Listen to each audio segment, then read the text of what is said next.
That was fucking awesome. Was it that hard to do female empowerment? Yes. Yeah.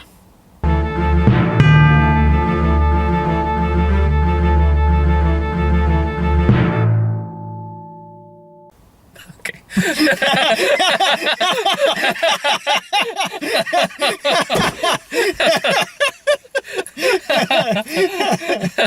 So we just got out of Widows. I fucking loved this movie. Oh, that was a great movie. Oh my god, I loved every minute of this film. That's it, end of review. It's fucking great. It's one of those things, like, I wasn't sure how I felt about it at first, but then once the second half rolled around, I was like, okay, now I get it. I am totally on board. I was pretty on board pretty much immediately from those first opening shots, because, like, oh my god, the camera work. Oh, no, the opening was awesome. That freaking, like, juxtaposition of, like, the quiet little romance scene followed by, Well, like, it's more like the visual storytelling was so damn good. It was. I haven't seen too much of Steve McQueen's other work except for Drive, I think. No, he didn't do Drive. Oh, I thought he said he did do Drive. No, I was just saying the way it was advertised was kind of like Drive. Yeah. Steve, God, why do I suddenly not remember what the hell he's worked on? Oh God, this is gonna drive me insane now. IMDb, where are you? Anyway, while you're doing that, but no, like right off the bat, this movie like caught my fucking attention, and I was surprised how quickly it hooked me. It's like, 12 Years a Slave. Oh, love that movie. Yeah, great movie. He also did Shame, Hunger, and yeah, those ones. I've seen one of those. Same here. Yay. But no, like, and apparently it's been a passion project. 12 Years a Slave was my favorite movie that year. Was that fucking Kanye? Yes, yeah. I think he directed a music video of his. Of course he did. Anyway, but no, back to Widows. I don't want to talk about Kanye. I want to talk about Widows. Yeah. Widows is fucking great. Yeah, Widows actually deserves your attention. Don't tell Tamuha. Oh, I know. Man, and he was supposed to join us for this too. It's probably a good thing I said that when he wasn't here. I mean, that poor man. We sat through Robin Hood, and he screamed about it for an hour and 20 minutes. And he missed like one of my favorite movies of the year. Oh man, I'm so sorry, Muha. I finally seen good movies. You've seen some good movies up to this point. This year I've been mostly focusing on some of the shittier ones. Well, at least you have something to talk about at the end of the year this year. Your top 10. Instant Family, Widows, and Let Me Get Back to You. It's Oscar season, so maybe we'll get a lot of good movies right by now. It's a time like this next weekend is like the last lull I'm gonna get for the rest of the fucking year, because I think it's like only one movie comes out outside of Superman, unless you want to watch 2.0, which maybe. 2.0? Oh my god, dude, look up a trailer. I will. It is an Indian action movie, and it looks amazing. Oh, that? I think I have heard about that one. It's the one that has an eagle made out of cell phones. Yeah, this exists. Jasmine will tell you it's like, oh, so, that's kids play. Yeah, I'm sure it is, but it's getting a wide release, apparently. Yeah. So, yeah, I've only seen one Indian movie, and I think I told you about it, where it's basically just a complete rip-off of Memento, except it also had all except it had all the Bollywood tropes in there as well. So, like, there were musical numbers and, like, a cheesy romance plot. It was like... I know 2.0 ended with the trailer with the main hero just being, literally surrounded by machine guns all going off at the same time. It's just like, all right, back to Widows. And yeah, back to Widows. So yeah, it, like, right up from the fucking bat, like, the story, you can tell, like, the storytelling is fantastic, because it shows only, like, small clips of, like, introducing each family individually, and then, like, how everyone dies, basically. And I'm not spoiling anything, it's in the trailer. Yeah. I love how it's like, they just got in some of the, like, some fairly big action stars just to kill them literally within, like, 2 minutes. Yeah, like, was it, not John Lithgow, there was Liam Neeson. John Bernthal. Bernthal, that's what I'm thinking of, yeah. And I don't know who the third guy was. The third or fourth guy was. But either way, it just brings him in there, immediately kills him off, and it's brilliantly intercut between these scenes of like the dad's just talking, like the husband just talking with their families or interacting with them in that way. And it's like, I love those scenes because they tell you so much with so little dialogue and like so little things happening. Yeah. That it was incredible. Like, you immediately understood everyone's story. You understood immediately what everyone was about. It was, with like, you didn't like, and very little dialogue through the entire scene. Right off the bat, you know what Liam Neeson and Viola Davis are all about. Yeah. Right Viola Davis, that was her name. God, I don't know. I could not remember for the life of me for some reason. Well, now you know. Yeah. You right now know who, like, John Berthal and his wife are all about. Who apparently is the queen from Guardians 2. I had to look that up. Oh, that's where I saw her from. Yeah, because it's bugging me, too. It's like, I've seen that face. I know that fucking face. I've seen that face somewhere. Then it looks like, oh, but I couldn't say that because it is in the theater. Yeah. And even like the other one that's not in this movie very much, with like the mom's name was Amanda, I think it was. Yeah. I just saw a picture. I think she was in the Fargo TV series. Which season? That's an anthology series. I'm not sure. Oh, and Robert Duvall's in this too. He's great. Yeah. Oh, she was in Gone Girl. Oh, that might be where I remember seeing her from then. Well, anyway. But yeah, the basic premise of the movie is what you see in the trailer. They have this little gang of criminals led by Liam Neeson. Things go horrifically wrong. They all die, and then Viola Davis gets a hold of the plans for his next job, and he decides, "Fuck this! I'm gonna run this because now I got this the most like most evil politicians in the world, like, or most blatantly evil, I should say. I got the most blatantly evil politicians in the world coming after me right now, so I need to get them off my back." Technically, just one politician was after her. The other one was doing his own shit. Colin Firth, God bless him. Colin Farrell. Damn it, I always got them confused. Yeah. Colin Farrell, and I love Colin Farrell. It's nice to see him in a good movie. Like the last time I saw was Fantastic Beasts 2. No, not even Fantastic Beasts 1. Yeah.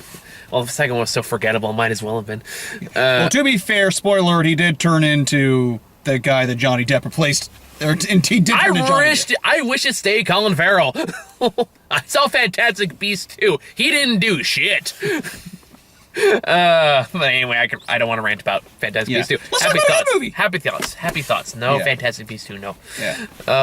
But yeah, I mean, this thing was like a really good deconstruction of like action heist movies and kind of like Ocean's 8 fucking wishes it was this movie. Yes, that's what I was trying to think of. Like, what's the thing I compare this to? It's like, this is basically Ocean's 8 except the competent. Yeah, competent, and the commentary of like giving women and minorities a chance to like shine felt earned.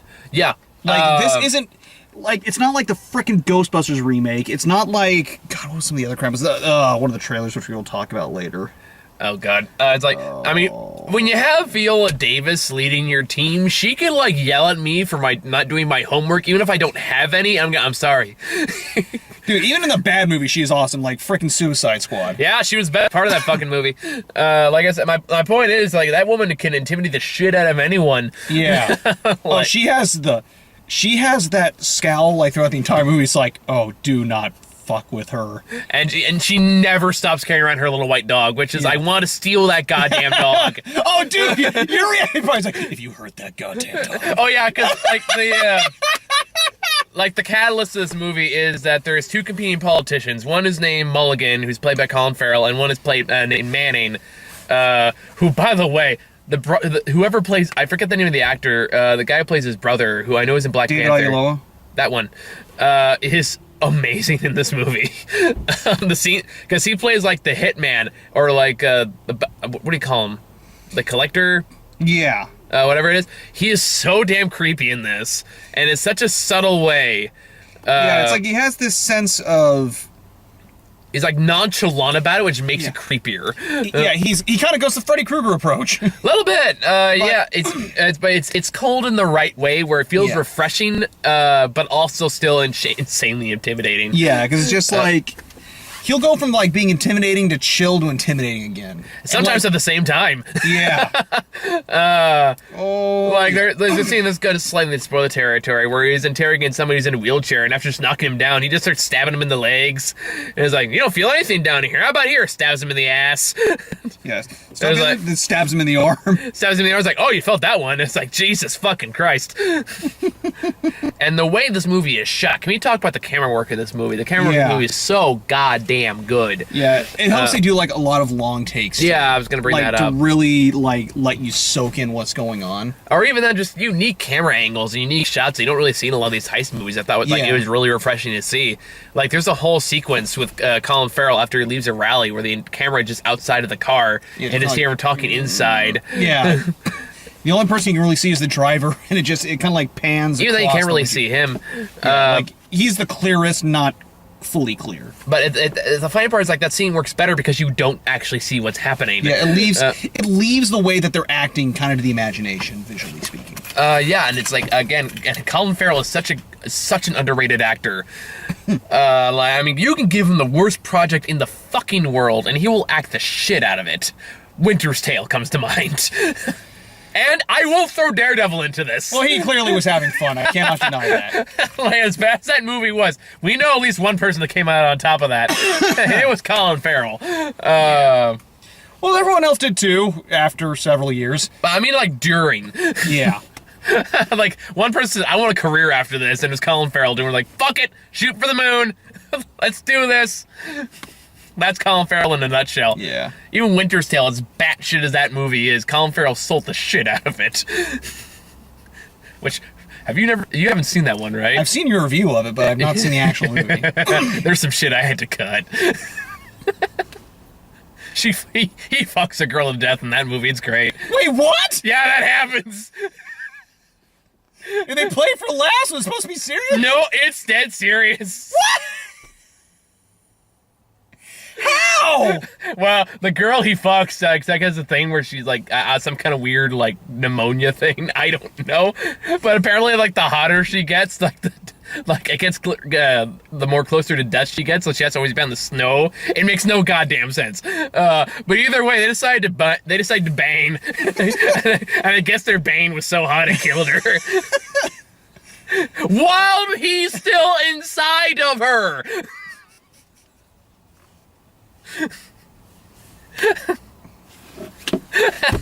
Oh, Jesus Christ. Oh, man, I gotta show you Winter's Tale one of these days. It's great. Anyway, back to Widows. This is one problem. You get, like, a really good movie, you start tangenting to really worse movies, because there's usually more stuff to talk about. But yeah, so basic plot, Liam Neeson, husband of Viola Davis, because I still can't remember any of the characters. I can't remember any of their names, except for Manning and...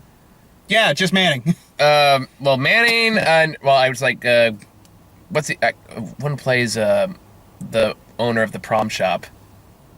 Prom shop. Michelle Rodriguez. Yeah, it's like, I know it's Sally Rodriguez, but I can't remember her first name. Yeah, I know the character. I mean, I know the actors, I just don't know the characters. I mean, you're asking the wrong fucking person for that. And Harry, I remember Harry, because that's Liam Neeson. I mean, this game, oh god, I'm tired. This movie has like so many characters, and this is what impressed me, was the fact like they all served a purpose. They did, and like this is definitely a movie where it definitely takes its time, but there's no time wasted. Yeah, it's like which is very impressive for this kind of movie. And like I said, that was kind of what I meant to say, was like in like my main concern was like the way that they were setting it up. It felt very slow burn.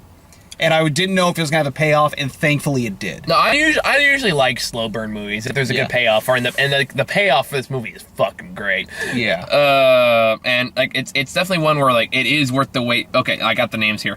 So, I just gotta say it's kind of sexist of IMDb to put all the men cast in there first. They're going in alphabetical order. They're going in order of appearance.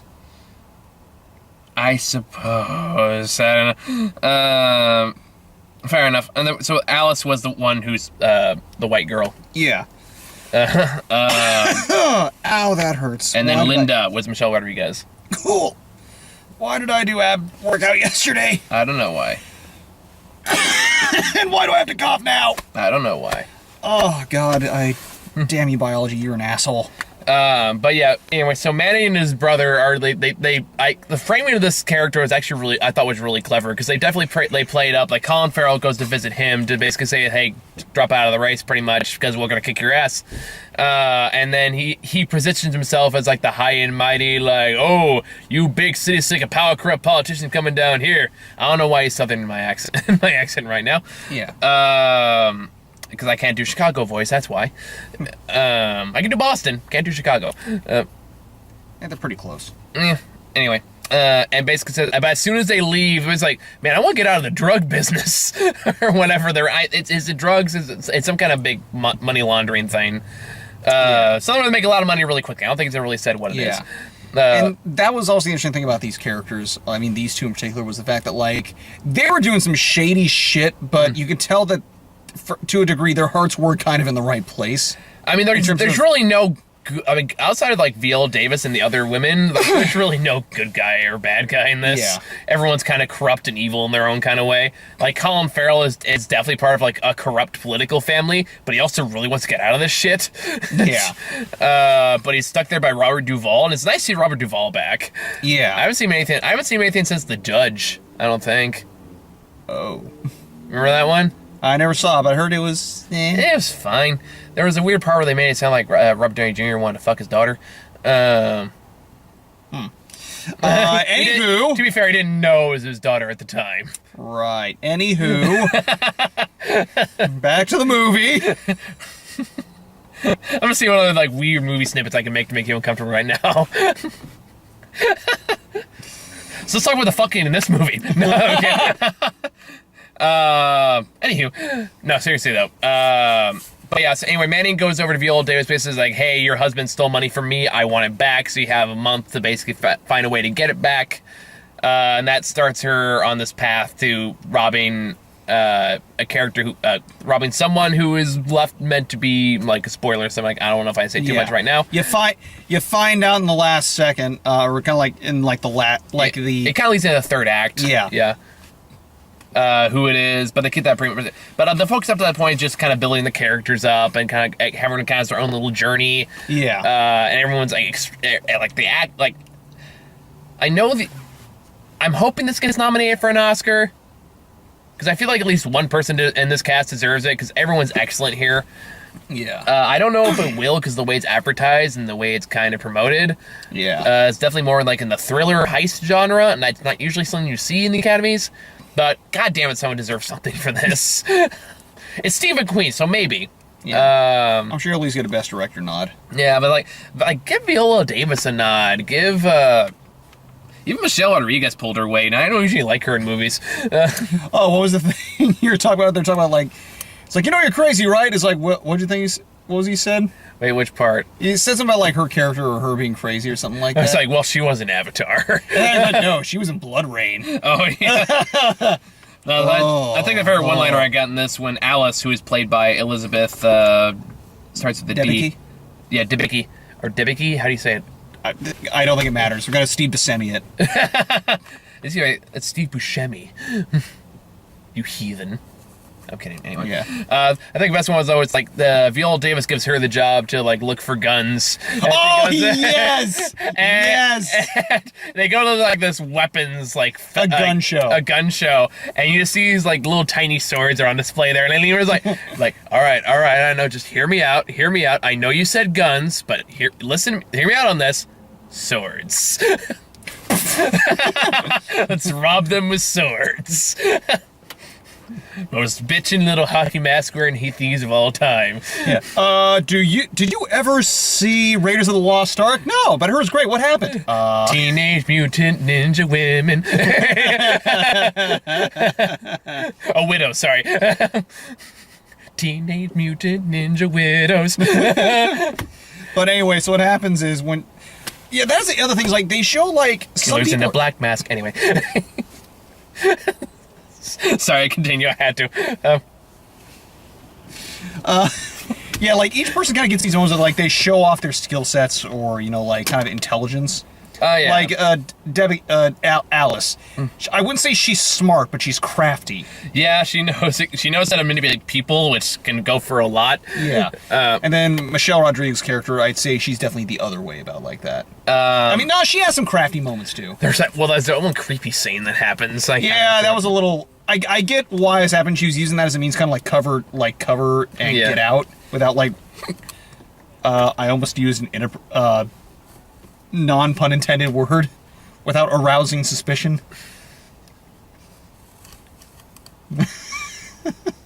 Shame on you. Moving on. I told you it was not meant to be intended, but it's like, well, I don't know what else to say. Look up a dictionary. You mean a thesaurus? No. Yes. I think they're giving me the wrong synonyms. Is aardvark a synonym? I don't know. Anyway, so yeah, and it all accumulates to this big theft scene. It's not like Ocean's 8 like elaborate, which I honestly liked about this movie.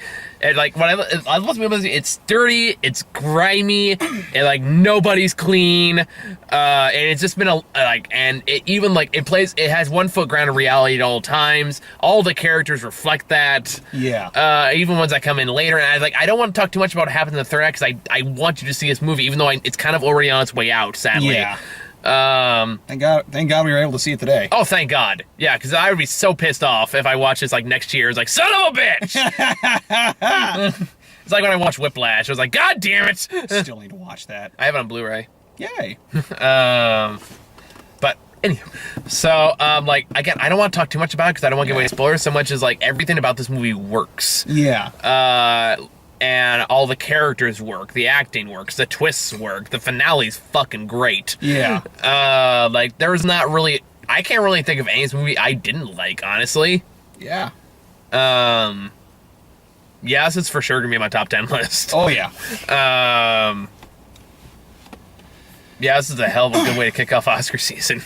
Is there anything in particular you want to talk about? Not really. It's just like we said. It's like just great writing, great performances, great directing, great cinematography. Great camera work. The camera work in particular was fucking amazing. Just know going into this, it is not an action movie. No. This is a character piece, and like this focuses on the planning of the heist. For the most part, yeah. You know what should be done because that's where most of the effort takes place. Because an actual robbery like that, the way they show, it's like, yeah, we just go in and out. But unfortunately, to do all the shit to do that, it's like, yeah, we got cameras, security, we got all this other shit. And nothing else, watch it for that goddamn dog, because I want that fucking dog. Like, there's a part early on when Manny comes into Viola Davis' apartment, and he starts holding the dog up by the collar, and I'm like, you better put that fucking dog down. Yeah. I was like, I had like, you kill that fucking dog, I will come over to your house and shit in your driveway. There's one little sign on there. It says, in memory of Mr. Whiskers. I don't know what his actual name was. Oliver. That's the dog's name. Just bring over Olivia. That's what bring over a shit ton of dogs.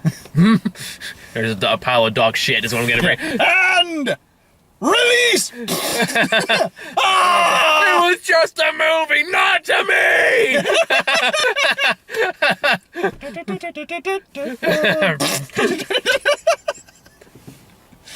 Our comedy's so mature, you guys. Talking about fucking and shit for the entire review. Oh, God. Yeah, I can't recommend this movie highly enough. I fucking love this. Yeah. This is so up my alley. Yeah, you got anything else? No, I think I've said everything. Yeah, like at this point, like we can't really say much without going to spoiler territory. Yeah, just watch it. Watch it while you can. I'm sad it took us this long to go see it, but I'm glad we did. Now let's talk about the other spectrum of. Yeah, we got a few stinkers in here. I knew the moment I heard those people laughing at that trailer. I was like, oh, we got those people. It's like, yeah, they're gonna hate this. It's kind of like, so what'd you think of Nobody's Fool? So, which one was better, Medea Halloween 1 or 2? From what I've heard, probably 1. Yeah. Which is sad to say. Oh, you didn't fucking see 1. Yeah, I saw 2, though, which is bad enough. You didn't see both. I can actually compare them. Mm-hmm. So first we go is For What Men Want, which that looks like a movie that exists. Yep. It's a movie. It's a remake. It's basically a remake of that Mel Gibson movie, What Women Want. Except now it's Tiffany Haddish. Which, god damn it, wait, that's not Tiffany Haddish. Sorry, no, Taraji P. Henson. Like, don't you dare confuse the two. Yeah, sorry, it's just when you mentioned Nobody's Fool, I think my mind got sucked into that real quick, and I was like, right. Like, don't you dare.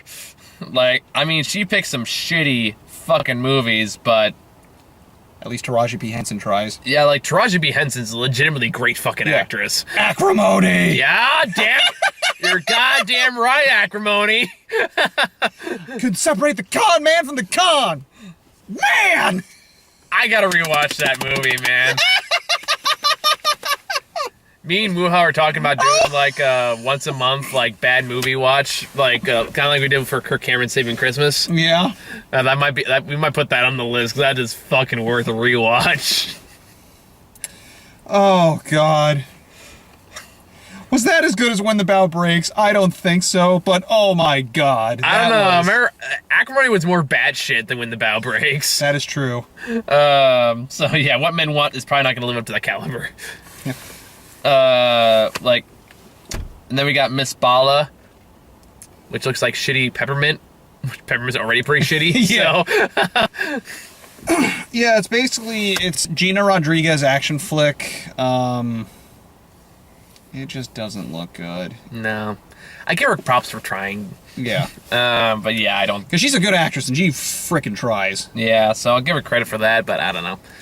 Then we got On the Basis of Sex. Which one was this one again? On the basis of... Oh, the Ruth Bader Ginsburg movie. Oh, yeah. Yeah. The one you thought starred Natalie Portman for some reason. Yeah, God, she's in some other biopic. I need to... Jackie. No, like one that's coming out. No, I checked her IMDb. Maybe she was originally attached to and then she got replaced. Yeah, she's in no upcoming biopic that I know of. Okay. Oh, yeah, I'm not sure. Maybe she was originally attached to the Ruth Bader's... Are you sure you're just thinking of Jackie? No, I'm sure. All right.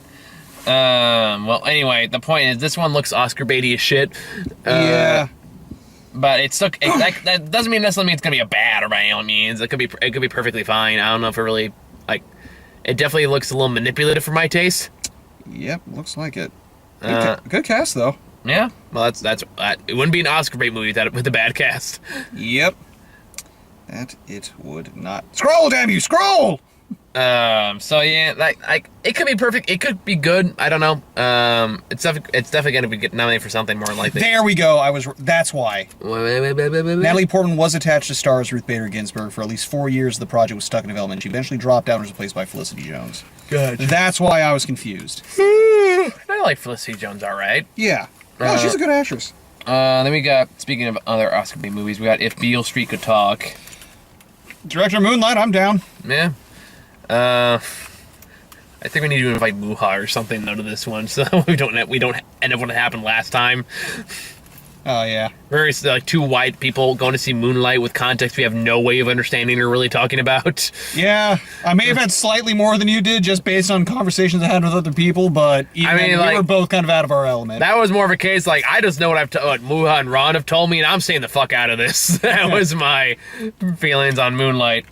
And Ron's gonna be unavailable for a while for reviews, so yeah, I'm gonna call Muha. Then we got Aquaman.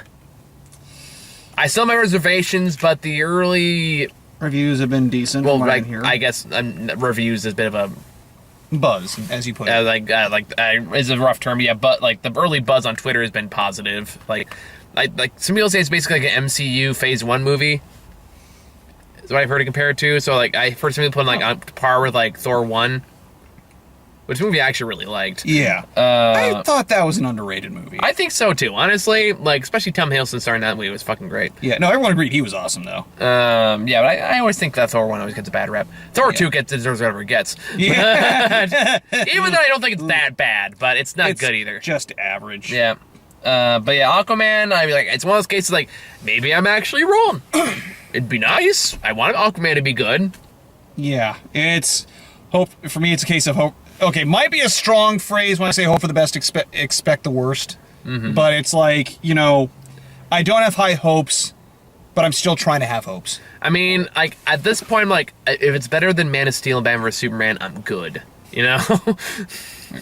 I mean, like, apparently I was wrong about Into the Spider-Verse. That was getting fucking great reviews. Yeah, so. I sent you that. Was the thing I told you earlier? Well, I mean, I follow Twitter. I heard about it beforehand, but yeah, apparently it's like 100% right now. Like 32. Okay, I didn't know the 32. That one you told me. Yeah. But, 32 reviews right now. It's got 100%. It's like, all right, cool. Yeah. I'm down. Especially after that preview at the end of Venom. That was better than the entire fucking movie. I still got people trying to defend that movie. And it's like, why? It's like, no, it sucks. Even though it made more money than like the last few Marvel movies, which is depressing. Yeah. Although there's a few mitigating factors for that. It's the only action movie in theaters for a long time. Also, to be fair, that movie made bank overseas. That's where a lot of it came from. Yeah, which means we're definitely gonna get that Moreland movie at the very least. Because to be fair, overseas things have been like some saving graces for some movies. Like, I know that was the main reason. Warcraft. Mad Max Fury Road. Oh. That's where it made most of its money from. I know Warcraft made bank in China. And also Terminator Genesis. Yeah, see, this is why we can't have nice things. Oh, God. Then we got The Favorite. I'm not gonna lie, I do kind of want to see this Oh, one. yes, that one! Rachel Weisz, Emma Stone, and I forget who plays the Queen. I can't remember either. But that looks like just a bonkers, like, dark comedy, and I'm pretty down for that. Yeah. Looks like I don't know if you ever saw Death of Stalin. Wow, that is very highly rated. Olivia Colman, there we go. That was it, Olivia Colman. Wait, no, it's Rachel Weisz. I looked like Anne Hathaway from distance. Oh, Nicholas Holt's in this. What a lovely day. Yeah, but basically, two people vying for the Queen's attention and getting, throwing more shade as time goes on. Yeah, like I said, it reminds me a lot of Death of Stalin, which was that was also gonna be probably on my top 10 list by the time the year rolls around. That was also a great dark comedy. Do you ever see that one? I need to. Oh, that one, it was so good, man. It's hard to find on Blu-ray. Really? Yeah, but I've been trying to get it, but like most of them are like sold overseas, and Amazon won't ship it locally. Well, I know it's online, like for streaming at the very least. Yeah, I know, but I want the physical copy, man. I don't trust fucking Amazon. That is fair. But no, that movie's fucking great. I know me and Laura saw, we laughed our ass off from beginning to end. And then although they didn't even try to have Russian accents in that movie. Yeah, they did the same thing, Valkyrie. They didn't need to. It worked perfectly fine as is. Yeah, I remember or another good example where all the Russians were British was frickin' Enemy at the Gates. Oh yeah, forgot about that movie. Don't worry, we're totally Russian. Oh, I know. I'm thinking the Steven Spielberg movie, Bridge of Spies. Very different movie. And then the last one we got was Alita, which we'll see. Another case of... The action will be good, that's for sure. Yeah, it's another case of I don't have high hopes, I'm still curious about it. To me, it's just like, I still don't understand why they didn't just make it animated. I don't know. I really don't know. Because of James Cameron, the bravest pioneer. At least, like, in fucking Avatar, the CGI meshed fairly well with the live-action bits. Yeah. This one does not. Yeah. But yeah, that was the last trailer. So you gonna have final thoughts for Widows? Watch it. Yeah, fuck yeah, go see it. The only movie I got to see this week is Green Book, which I still want to see. Oh yeah, forgot about that one. You free tomorrow? I don't think so. No, I got an appointment that I gotta go to. Weren't you like free just like 2 hours ago? Yeah, this is an appointment I can't skip. Okay, like... Yeah, I did. I got a reminder of it, like, on the phone, like, in the middle of the movie. It's like, oh, yeah, I had that. Alright, fine. Have you anyway. Yeah. So, yeah, I'll try to see Green Book, probably the next couple days. Beyond that, next week's pretty fucking slow, so I don't know. I'll probably maybe use the opportunity to catch up with some shit. I know I still got a Q&A video I got to record. So, anyway, that's all we got, guys. If you haven't checked it out, right, make sure to check out News Editorial. It's doing really good right now. Like it, share it, all that stuff. And I'll see you guys with Green Book. See you later. Bye.